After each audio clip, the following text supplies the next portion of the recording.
बहुत समय पहले की बात है।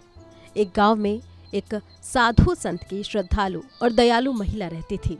उसके 7 बेटे थे और वह अपनी संतानों के लिए हमेशा पूजा पाठ और व्रत करती थी।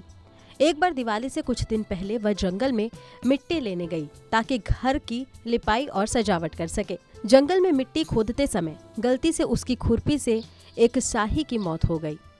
यह घटना अनजाने में हुई थी, लेकिन उस महिला को बहुत दुख हुआ और वह भारी मन से घर लौट आई।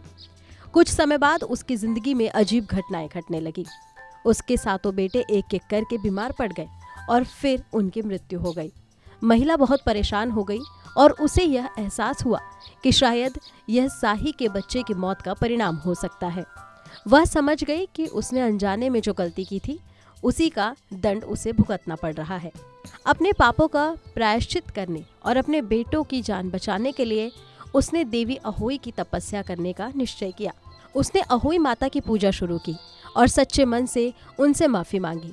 देवी अहोई उसकी सच्ची भक्ति से प्रसन्न हुई और उसे आशीर्वाद दिया कि उसके सभी बेटे फिर से जीवित हो जाएं और लंबे समय तक स्वस्थ रहेंगे। देवी अहोई के आशीर्वाद से महिला के 7 बेटे जीवित हो गए और उसकी खुशी का ठिकाना नहीं रहा।